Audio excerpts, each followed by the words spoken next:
오늘 이 다니엘 2장의 내용은 간단히 이렇게 정리하고 넘어가야 오늘 본문의 내용을 잘 살펴볼 수 있을 것 같습니다.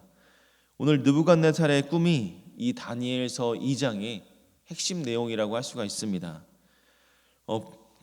이 느부갓네살은 이 1절에서 13절의 내용을 보니까 이 꿈으로 번민하는 장면을 볼 수가 있는데요. 보통은 이 자신의 나라, 이 제국의 술사들에게 꿈을 말하고 이 꿈에 대한 해석을 구하지만 이 느부갓네살은 그 꿈이 얼마나 괴로웠던지 이 술사들에게 꿈의 내용을 이야기하지 않고 꿈과 해석을 너희들이 다 이야기해 보라고 이야기합니다. 그냥 이 느부갓네살 왕은 이 꿈과 해석을 그냥 얼렁뚱땅 넘어가지 않겠다라는 것이죠. 너희들의 술사들의 능력을 보겠다라는 겁니다. 내가 꾼 꿈을 너희들이 직접 말하고 그것을 해석해 보라고 한다는 것이죠. 누가 이런 요구에 응할 수 있겠습니까? 꿈을 말하면 해석을 할 수 있을 것이고 그 일이 이루어지는 데는 시간이 필요하기 때문에 술사들은 대개 위기를 그렇게 해주면 넘어갔을 텐데 느부갓네살은 그것조차도 허용하지 않았던 것이죠. 보통은 자신의 꿈을 이야기하고 이 꿈을 해석해달라고 요청하는 것이 일반적이지만 이 술사들은 그 능력조차 없었던 것입니다.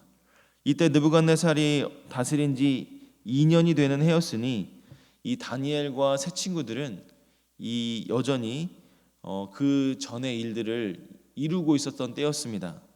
다니엘은 바벨론의 지혜자들을 죽이러 나간 이 왕의 군의대장 아리옥의 마음을 슬기로운 말로 부드럽게 한 뒤에 꿈과 해석을 알 시간들을 확보하는 장면이 14절에서 16절 말씀에 나타나고 있습니다.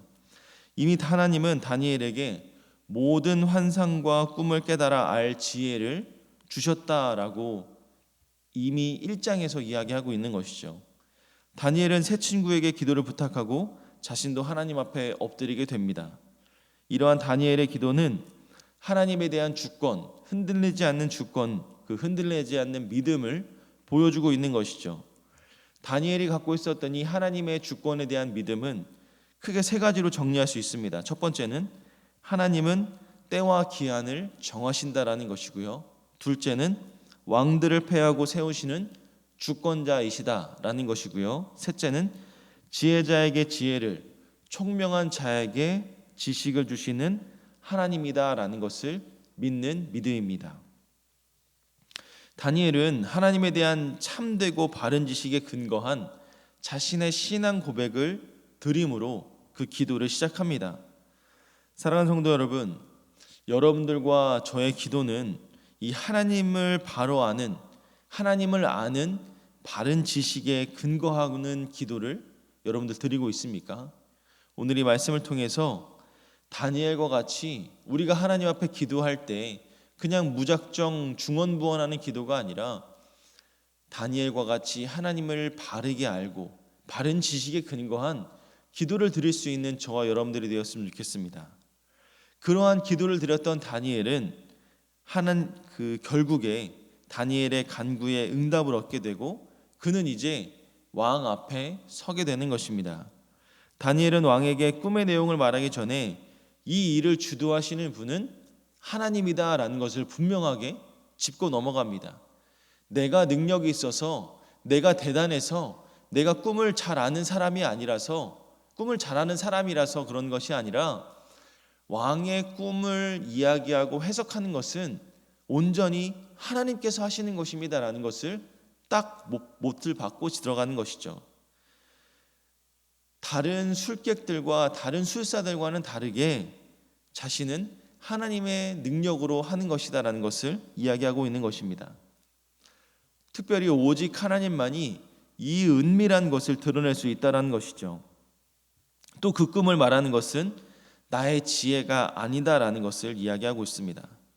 오늘 이 본문의 내용을 잘 읽어보면 이 다니엘은 하나님을 높이고 자기 자신을 부인하는 장면을 볼 수가 있는 것이죠. 이러한 자세는 한순간에 나타나는 그런 급작스러운 자세가 아니라 그동안 다니엘이 쭉 자신의 신앙생활을 하면서 하나님의 주권을 인정하고 하나님을 믿는 믿음으로 살아온 사람이었다라는 것을 보여주고 있는 것입니다. 그냥 다니엘은 교만한 모습이 아닌 겸손한 모습으로 나아가고 있는 것이죠. 이것이 다니엘의 삶의 태도였고 일관성 있는 그 사람의 신앙의 태도였습니다. 이제 다니엘은 왕의 꿈을 자세하게 진술하면서 이 일은 하나님이 후일에 될 일을 왕에게 보여주시는 일입니다 라고 이야기하고 있습니다. 왕이 꿈에 본 이 큰 신상은 머리가 정금이고 가슴과 팔은 은, 배와 넓적다리는 놋, 종아리는 쇠, 발은 쇠와 진흙이 섞인 두려운 모습의 신상입니다. 그런데 돌 하나가 그 발에 떨어져 발이 부서지면서 온몸이 다 부서져 내리고 바람이 불자 겨처럼 날아가 아무것도 남지 않게 되었습니다. 그리고 신상을 깨뜨린 돌은 갑자기 태산처럼 커져버렸고 온 세계를 가득 채우게 되었습니다. 이것이 다니엘이 말한 왕의 꿈에 대한 내용이었습니다. 다니엘은 이렇게 꿈뿐만 아니라 이 꿈에 대한 해석도 이렇게 정리해 주는 것이죠. 다니엘은 느부갓네살이라는 크고 두려운 권세를 가진 이 왕 앞에서, 자신의 목숨을 단번에 죽일 수 있는 이 왕 앞에서 나라와 권세와 능력과 영광은 하나님께서 주신 것입니다 라고 말하면서 하나님의 주권을 높이면서 이야기하고 있는 것이죠. 세상의 주권자 앞에서 그 위에 계신 하나님의 주권을 높이는 것은 어쩌면 놀라운 신앙의 담대함과 용기를 보여주는 모습을 나타내고 있는 것입니다. 느부갓네살 왕은 세상을 다스리는 어떤 왕이었습니다.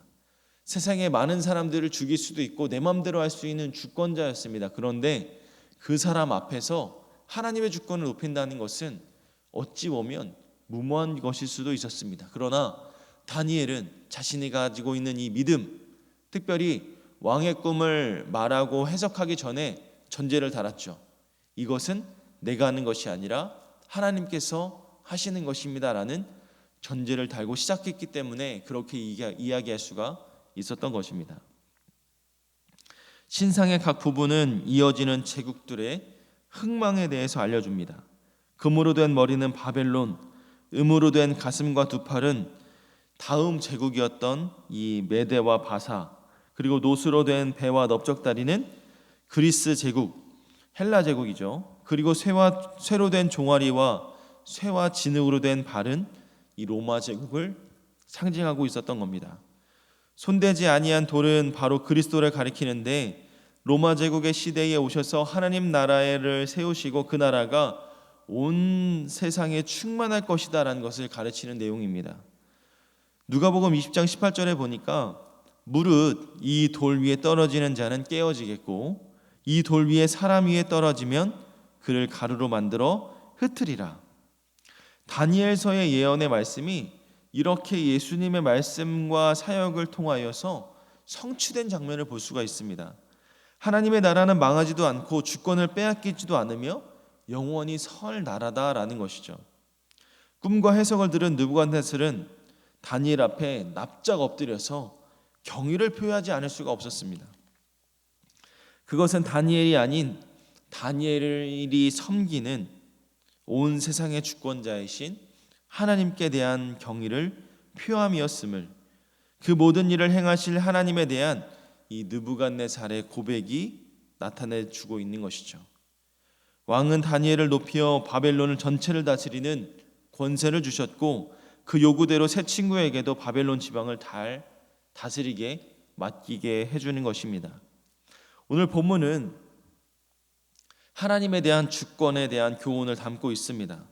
왕의 꿈, 그리고 다니엘의 해석, 제국들의 흥망성쇠에 대한 그 꿈의 예언적인 내용, 장차 하나님의 나라가 세워질 것에 대한 말씀, 다니엘의 기도와 왕에게 하는 말, 왕이 다니엘에게 고백하는 모든 것이 하나님이 온 세상의 주권자이시며 모든 일을 행하고 이루시는 하나님이심을 보여주고 있는 것입니다.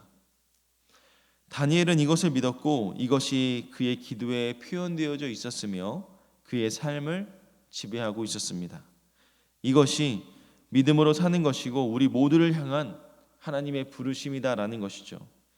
이 땅에 일어나는 모든 일이 개인적으로나 국가적으로나 또 세계적으로 하나님의 주권과 세상의 뜻을 이루어 나가는 것임을 알고 어떤 상황에서도 평안함을 잃지 않는 것이 얼마나 중요한 신앙의 자세인 줄 모르겠습니다. 요즘 우리나라를 둘러싼 여러 가지 혼란과 불안 속에서도 현재와 미래를 주님의 손에 맡기고 사는 현재의 미래와 주권을 하나님께 맡기고 사는 것은 어떻게 보면 그리스도인들이 가지고 있는 어떤 특권이라고 할 수 있는 것이죠. 정치, 경제, 문화, 사회를 비롯해서 세상 나라들은 결국 쇠망하지만 하나님의 나라는 보이지 않게 시작하면서 세상 나라를 깨뜨리고 온 세계를 충만하여 영원히 다스리게 될 것이다라는 것이죠. 이것을 믿고 사는 것이 우리의 믿음입니다. 그리고 하나님의 나라는 이미 그리스도 안에서 시작되었습니다. 오늘 주일을 시작하면서 기도로 준비하는 우리의 기도를 통해 오늘 주일 예배와 성찬식 그리고 오늘 이 충현의 강단에서 선포되어지는 이 말씀의 은혜가 우리 가운데 흘러넘칠 수 있는 하나님의 축복이 우리 가운데 넘칠 수 있기를 간절히 축복합니다. 우리는 하나님의 자녀로서 하나님의 주권을 믿는 믿음의 자녀죠. 그 하나님의 주권을 인정하면서 오늘 이 성찬 예식을 통해서 예수 그리스도의 보혈의 피를 누리고 또 주님의 사랑을 경험할 수 있는 그 하나님의 충만하신 그 은혜와 사랑을 온전히 누림으로써 오늘 우리 특별히 이 새벽 예배에 나오신 여러분들의 기도로 오늘 이 예배당 가운데 오는 많은 사람들이 예수님의 사랑을 온전히 누릴 수 있는 그 축복을 누릴 수 있기를 소망하면서 오늘 하루를 시작했으면 좋겠습니다. 우리 다 함께 그런 마음을 가지고 기도하면서 주 앞에 설 수 있는 우리 충현의 모든 성도 될 수 있기를 주님의 이름으로 소망합니다.